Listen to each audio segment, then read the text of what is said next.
మీ total ప్రిపరేషన్లో interview వరకు మీరు స్మార్ట్ వర్క్ చేశారా, హార్డ్ వర్క్ చేశారా అంటే ఏం చెప్తారు? క్లీషే ఆన్సర్, రెండు చేసామంటారు. స్మార్ట్ వర్క్ అంటే planning and strategising. I very well knew my forte will be SA and ethics. ఎస్ఏస్ నేను బాగా రాయగలను చిన్నప్పటి నుండి. సో ఎస్ఏలో నేను ఎక్కువ తెచ్చుకోవాలి, దాని మీద వర్క్ చేయాలని నాకు తెలుసు. సో ఎస్ఏ మీద నేను ఏమంటారు డిఫరెంట్గా రాయడం అనే దాని మీద ఫోకస్ చేశాను ముందర నుండే. And it paid of well. I scored 140 which is good according to this mains that we wrote. దాని తర్వాత సోషియాలజీ ఉంది కదా, సోషియాలజీలో లాస్ట్ 1.5 month నాకు ఇక్కడైతే మార్క్స్ తక్కువ వేస్తారనిపించినప్పుడు దాని మీద నేను ఎక్స్ట్రీమ్గా ఫోకస్ పెట్టాను. ఏదో small mistake I'm doing, I have to rectify that mistake అని. ఆ మిస్టేక్ ఒకటి రెక్టిఫై చేసుకున్నాక next was ethics. Ethics I always felt అంటే I like that subject because I always believed in those morals. Being ethically right is very important to me, like because it is put into my head by my తాతగారు. So దాని మీద కూడా చిన్న చిన్న points వెరైటీగా రాయడం, క్రియేటివ్గా రాయడం నాకు చాలా సరదా. సో ఈ పేపర్స్ మీద నాకు ఎక్కువ మార్క్స్ వస్తాయని నాకు తెలుసు. సో వాటి మీద నేను ఎక్స్ట్రా ఫోకస్ పెట్టేదాన్ని. That is how I think everyone also has to do. If you think that you can score well in certain top subjects or papers, should give more focus to it. So you will get more. At the end of the day ఏం చేయాలి, ఎక్కడో ఉన్న కొన్ని పేపర్స్లోనైనా అన్ని పేపర్స్లోనైనా you have to cross that average mark and go ahead. ఎందులో మీకు ఆ యావరేజ్ ఆ స్కోర్ ఎక్కువ వస్తుందో ఆ పేపర్స్ మీద ఎక్స్ట్రా ఫోకస్ పెట్టడం అనేది it's a smart thing to do. And at the same time hard work అంటే మిగిలిన జిఎస్ పేపర్స్కి వాటికి ఖచ్చితంగా పెట్టాల్సిన ఎఫర్ట్ అయితే పెట్టాల్సిందే. ఇప్పుడు యూపీఎస్సీలో చదవకుండా అయితే అసలు అవ్వదు, ఆ హార్డ్ వర్క్ లేకుండా అయితే అసలు అవ్వదు. సో ఆ 10 hours of 12 hours of toiling each day between the prelims and mains is a thing I think everyone does. It's not just me. So ఆ హార్డ్ వర్క్ అనేది అందరూ పెడుతున్నారు. కొంచెం దాన్ని స్మార్ట్నెస్తో ఆ కాల్స్ ఉంటాయి, that decision, when to do what, when to take that call, that is becomes very important. Usual mistake ఏంటంటే మీకు అది తెలుస్తుంది ఆప్షనల్ వర్క్ అవ్వట్లేదని. లైక్ ఐ స్టైడ్ ప్రిలిమ్స్ తర్వాత నేను ఒక టెస్ట్ సిరీస్ జాయిన్ అయ్యాను. ఇట్స్ కాస్ట్లీ, నాకు అది నచ్చలేదు. ఇప్పుడు నాకు మిగిలిన 1 month నాకు ఇది నచ్చలేదు, వేరే టెస్ట్ సిరీస్ జాయిన్ అవ్వాలా లేదా అనే దాంట్లో వేస్ట్ చేస్తారు. అక్కడ 1 month పోతుంది. 1 month is equal to your 1 attempt. That people not understanding. You have to take that call, be fast, take that call. Okay, it's not working, next what. ఇప్పుడు ఆయన 72 వేశారు, ఎందుకు వేశారని చెప్పి ఏడ్చే బదులు call him, ask him what I did wrong, ask him why it should be, how it should have been done. And then చాలాసార్లు మమ్మల్ని కూడా అడుగుతారు మీరు ఎలా చేశాను. మేము చాలాసార్లు చెప్తాం, okay this work, this doesn't work. ఎవరు ఇంప్లిమెంట్ చేయరు. When you are going and asking someone what, వాళ్ళు కూడా వాళ్ళ ఎక్స్పీరియన్స్ ఏదో ఒకటి చెప్తారు. You should implement it. That is the smart thing which is needed in UPSC. మనకు తెలుస్తూనే ఉంటుంది ఏవే చేయాలి, మనం చెయ్యం, లేట్ చేస్తాం, కాల్ తీసుకోము. Those are the things.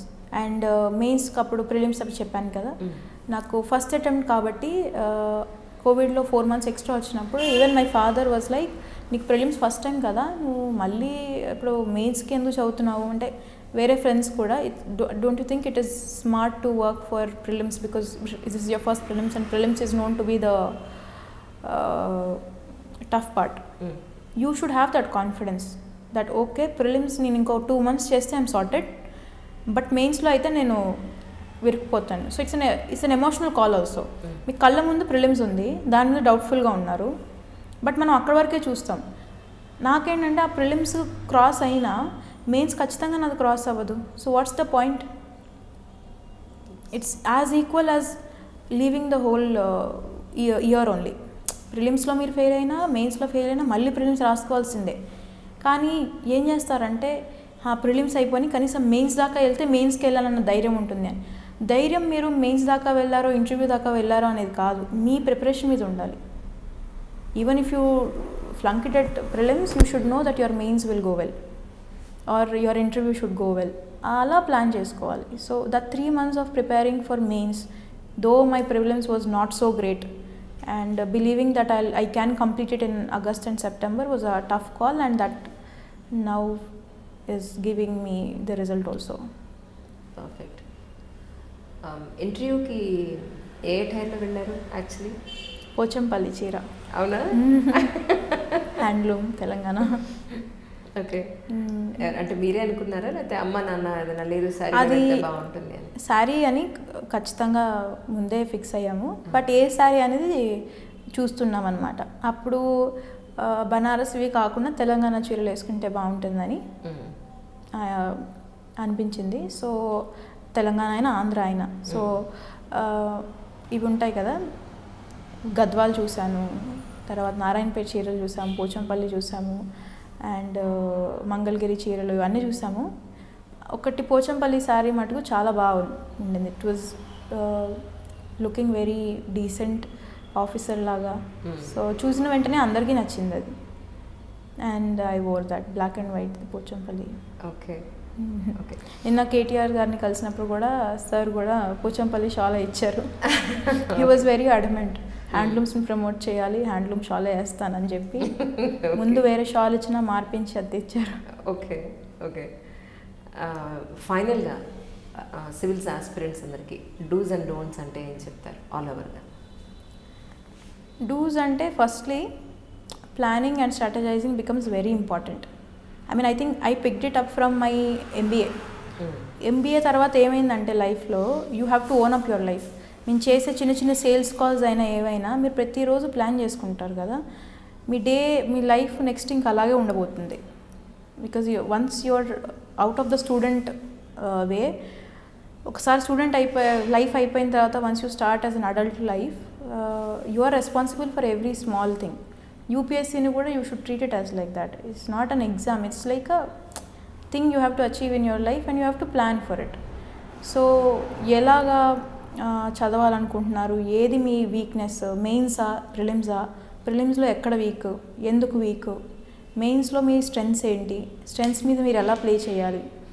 క్రియేటివ్గా రాయడం అనేది that's my strength. I knew it from a very beginning. So దాని మీద నేను ఎక్కువ ప్లే చేసేదాన్ని. థింకర్స్ రాయడం కానీ ఏమన్నా పేర్లు గుర్తుపెట్టుకొని రాయడం అవి నాకు రావు. సో అది కొంచెం పక్కన పెట్టి దీని మీద ఎక్కువ రాస్తుందని. So planning and strategising becomes very important. And ఇంకోటి ఏంటంటే the second thing is give each and every paper the same amount of effort that you're giving for GS. GS ఆప్షనల్స్కి ఎక్స్ట్రా ఎఫర్ట్ ఇచ్చేసి మెయిన్స్ ఎక్స్క్లూజివ్ టాపిక్స్ ఉంటాయి like disaster management, climate change, మళ్ళీ ethics, environment, then SA, వీటికి తక్కువ time ఇస్తారనమాట. దీనివల్ల మనం ఎక్కడైతే స్కోర్ చేయగలమో అక్కడ మిస్ అయిపోతాం. ఇప్పుడు 100 మంది ఒక ర్యాట్ రేస్లో ఒకవైపు వెళ్తున్నారు, అందుకని మనం వెళ్తే కష్టం. మీకు ఎక్కడ వస్తుంది చూసుకోవాలి, you have to analyse and see.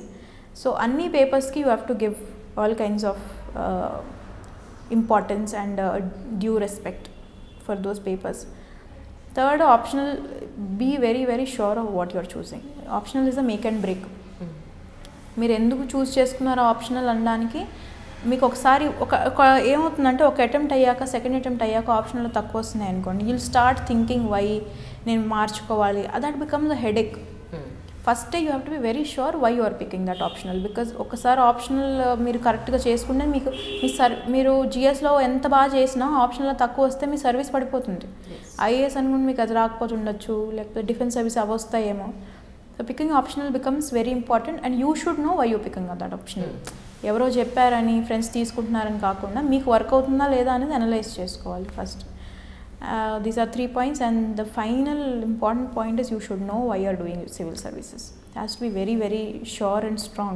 Unless you have it very strongly in yourself, adi cheyadam anedi complete ga it's mentally tiring, psychologically tiring, physically tiring, financially also tiring. So you will have 100 things why you should not, ante that you will feel like this is becoming too tough. But if you have your why as very strong, avanni manam daatagalam. It becomes very simple. Headache tagipotundi. So these are very very important, and I wish that everyone comes to the service for the sake of service and not for power. చాలా మంది ఇప్పుడు కూడా they keep asking me how do you feel the power అని. It's not about the power, you should not come for it. You should come for the sake of serving the people. You should come for what the service is about. అది కనుక ఉంటే I think మీకు ఎలాంటి posting వచ్చినా you will be able to do well. Power కోసం రావద్దు అనేది something I want to tell. And don'ts అంటే ఫస్ట్ ఈజ్ అందరినీ చూసి భయపడద్దు. భయపడినప్పుడు ఏమవుతుంది, వీళ్ళు సెల్ఫ్ డౌట్ చేసుకుని కాన్ఫిడెన్స్ తగ్గిపోతుంది. కాన్ఫిడెన్స్ తగ్గితే your mind won't work in the most optimal level. Mind work చేయనప్పుడు యూ వోంట్ పర్ఫామ్ వెల్. అది మళ్ళీ స్ట్రెస్ అవుతుంది, మళ్ళీ your confidence drops. So don't be intimidated by the number of people who are writing it or the number of people who are having so many degrees behind them and writing the exam. How that becomes an issue. స్టార్టింగ్లో ఏమన్నారు చాలాసార్లు, okay you have this NIT IIM degrees, you should be easy for you. అలా ఏం కాదు. చాలామంది IIMs నుంచి వచ్చి రాసి రాకుండా 2 years 3 years ఇక్కడ పోయి మళ్ళీ కార్పొరేట్లో సేమ్ లెవెల్ నుంచి స్టార్ట్ అయిన వాళ్ళు ఉన్నారు. జస్ట్ డిగ్రీస్ చేసి ఫస్ట్ అటెంప్ట్లో కొట్టిన వాళ్ళు కూడా ఉన్నారు. This exam is very very equal basis అనమాట. ఎక్కడ డిస్క్రిమినేట్ చేయదు. It's as tough as it is to every one. ఎంత మీరు డిగ్రీలు చేసినా ఇది అడిగేది వేరేది కదా. So don't fear. కాన్ఫిడెన్స్ ఎప్పుడు పెట్టుకోవాలి, ఎప్పుడు భయపడొద్దు. And second thing, don't go in and start anything on a negative face. లైఫ్లో ఒకసారి అంటే ఇప్పుడు వాడికి చాలాసార్లు మనకి ఏమైంది, మనం ఎందుకు చేయలేకపోతున్నాం అనే దానికి ఆన్సరు వాడికి ఏదో ఉంది కాబట్టి వాడికి వచ్చింది అనే దాంతో రిప్లైలు ఇస్తారు. I've seen it in many places, many యూట్యూబ్లో కమెంట్స్ అవి చూస్తుంటాను. You should never be negative in life, even for this exam or for anything else also. ఆ అప్రోచ్తో మొదలైతే అన్నీ నెగిటివ్గానే ఉంటాయి. And you will start blaming everything and life becomes tough. UPSC కూడా టఫ్ అయిపోతుంది అప్పుడు. So that negativity is so much in Delhi. మీరు అన్నారు కదా, అదంతా ఆ ఎన్వైర్న్మెంట్ అంతా కొంచెం భయంగా కనిపిస్తుందని. This because of it. So much of negativity, so much of tension, stress, that should not be there. And thirdly, మీకు ఇంకోటి, people don't reach out. Something I learned in MBA.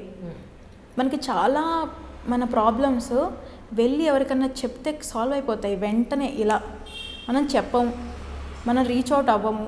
మన ప్రాబ్లం ఏంటి, మీరు answers కొన్నిట్లో రాయలేకపోతున్నారు, మీకు ఎవరో topper contact ఉంది, మీరు అడగండి. వాళ్ళు ఆ రోజు రిప్లై చేయలేకపోతే మళ్ళీ చేస్తారేమో, because they will be tied up in a lot of things. లేకపోతే మీ మెంటర్ ఉన్నారు, ఒక 2 సార్లు రిప్లై ఇవ్వలేదు అనుకోండి, ఇంక మానేస్తారు. He is not doing it. మీ పని మీరు వినాలి, మీరు వెంటపడాలి, మీరు చేయించుకోవాలి. పని జరిగించుకోవడం కోసం you have to do it. మీకే యూజ్ అవుతుంది తర్వాత. These are the things I want to tell. Meghana, thank you so much once again. Thanks a lot. Thank you. Such a great information what you have given.